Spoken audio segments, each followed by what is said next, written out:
Welcome back everybody, MC here with another video, and today we're going to do the next part of our Terraria playthrough. Today we're going to focus on killing the Eater of the Worlds and getting the worm scarf. So I decided to create a corrupted world in order to get the worm scarf for our playthrough, because it gives us 17% damage reduction, which is huge, especially since it works the entire game. Probably one of the most important accessories you can get in the game itself. And first of all, we're going to create ourselves a watch. And we want to create a watch so we can keep an eye on the time of the day. Now, it doesn't matter what time of the day we fight the Eater of the Worlds per se, but it's always nice to know what time it is so we can focus on other bosses in the future. You need some chain, you need some platinum ore or platinum bars, and you need a table and a chair. Table and the chair is the most important part because a lot of people get confused about making watches in this game, and you need to make sure that it's at the table, not at a workbench, just so you know. So I've decided that I'm going to go to the Eater of the Worlds in the corruption biome on the right side of the map. If you remember, we decided to use the left side to spawn Eater of the Worlds the first time so that we could get the meteor spawn, and I couldn't find any more orbs to destroy, so now this time we're going to see if we can get orbs on the right side. And I have already checked out to see if there is an entrance to the corruption over here, so you're about to see us pretty much going straight in and almost knowing where the entrance to the corruption is. Hopefully we get it the first time.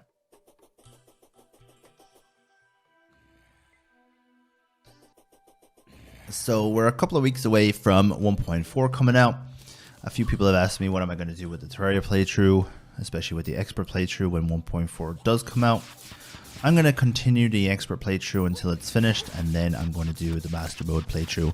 I'm hoping that the new stuff that they add to the game isn't going to affect our expert playthrough, but we're only going to go as far as Moon Lord anyway, so even if there is any new content, I'll just try not to do any of it until we do our 1.4 playthrough. So we'll do our 1.4 master mode playthrough after our expert playthrough. Our expert playthrough is coming along nicely, but we're still a little behind where we want to be, simply because if we're only taking on the Eater of the Worlds now, we still need to go and get into hard mode at some point and then take on all the other bosses in the rest of the game. We have a lot of building of arenas to do and farming, so there is a lot of work and we have to get it done as soon as possible so that we don't miss out on playing master mode. You're probably going to see master mode from this channel on Twitch before you see it on YouTube. So if you do want to watch us play 1.4 master mode, make sure you check us out on Twitch. It's the same name as our YouTube, and we'll continue to make YouTube, of course, but it'll happen later on this channel because I don't have enough time to do both at the same time. We're currently doing a Terraria playthrough 1.3 expert Journey to Journey's End playthrough over on Twitch if you are interested in checking it out. But of course, as I said, we're focusing mostly on the Twitch. The YouTube stuff is a lot of fun, I must say. I do enjoy it, but it has to take a back seat simply because I don't have enough time. I'm technically doing two Terraria playthroughs, one after the other, and doing two playthroughs at the same time is very taxing on my time. I kind of need a YouTube day set aside per week. It's very hard to make that when you're trying to stream 7 days a week as well. I wish it was 8 days in the week, but I'd probably be streaming that as well, so it wouldn't make a difference. Anyway, we're bombing our way into the corruption. It looks like I went into the wrong entrance after all, but it's fine.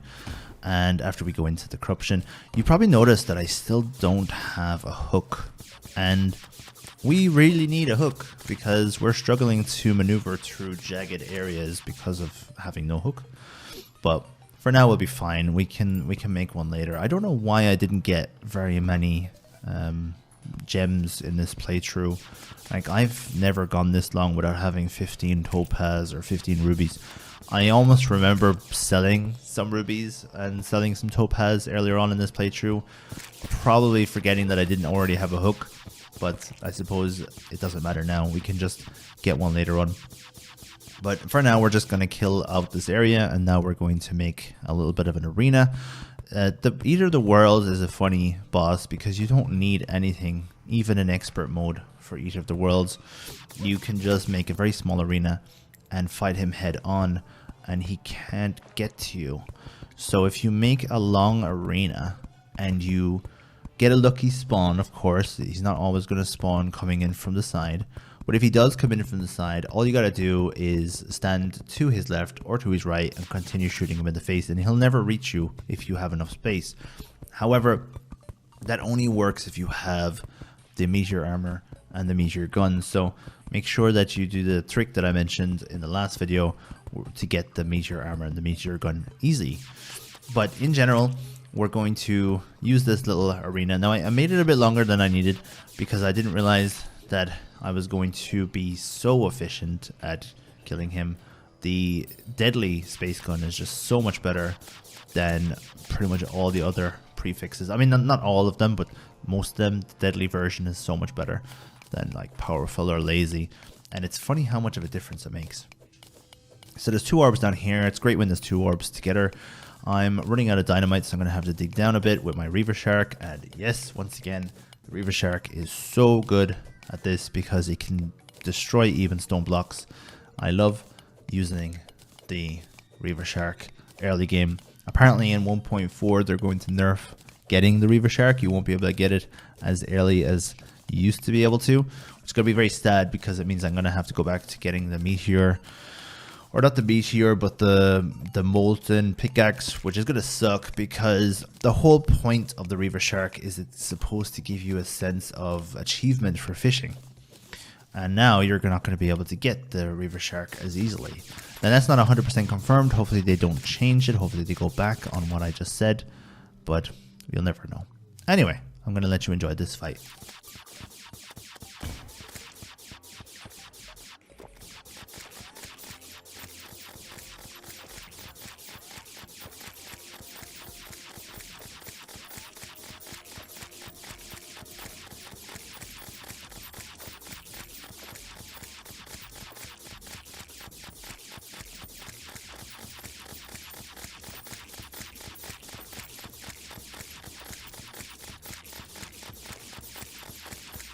We got a very nice spawn on the Eater of the Worlds. He came in directly from the right, and we were able to shoot him in the face, and he wasn't able to reach us, which was great. So GG. Goblin army is approaching from the west, which was so lucky when it comes to this playthrough because I really wanted to have all of these events done as quickly as possible, and or one after the other because of the time constraint we have with 1.4 coming up. So it was really good that the goblins decided to attack straight away. Now we have the Worm Scarf, which is going to give us 70% damage reduction. Also, if you change the Worm Scarf with the Goblin Tinkerer, then you can even get +4 defense on that thing. So it's really, really strong. And one of the best defensive items in the game. I think the only items that are a little bit more important or just equally important would definitely be the star necklace or the star cloak, I suppose, or the gold necklace. Well, I suppose if you combine them, you have to combine them to make them worth it. And of course the cobalt shield. So there's just 2 or 3 defensive items that I always go for in this game, and it's simply because they make your sustainability so high with invincibility frames, with no knockback, and of course the 17% damage reduction on the Worm Scarf. They're just too strong together, all 3 of them. And of course you can change the necklace and the star cloak into the star veil, and the star veil is just so good. And then of course you can change the cobalt shield into the Ankh shield if you want in the future. I find the Ankh shield is not worth it, especially at the moment in expert mode. It takes way too long to get compared to how long you're going to be in the game by the time it becomes viable. Like, I find once you get the Daedalus Stormbow, the game becomes very boss rushy. You end up killing all the mechanical bosses one after the other. Then you can kill Plantera, for example, very easily. You can kill Gollum with it if you have a deep enough dungeon. So it becomes very boss rushy, and you can even use the Daedalus Stormbow on the UFOs, so it really does become useless to get the Ankh Shield. I'm hoping Master Mode makes the late game more difficult and become less of a boss rush. I still want to use my trusty Daedalus Stormbow because it's so bloody good, but I don't want the game to be that easy that I can use it on everything. I want to be able to use it on the mechanical bosses as usual, and then after that I need to think of other things to take care of Plantera. If you're wondering why I'm using the Daedalus Stormbow on Plantera, which is underground by the way, if you dig deep enough, there's plenty of time or plenty of room for the holy arrows to come in from the top, so it's definitely still viable. We're almost done here with this goblin army, and to be honest, goblin army is nothing against the meteor weapons or the meteor set, so we're looking pretty strong here now for the end of this. We're going to get plenty of money from these guys. They don't really give anything worth using, like no accessories and no weapons, but it's always good to get them out of the way, get lots of money from them, and that can go towards buying our wings when we have 1 platinum together.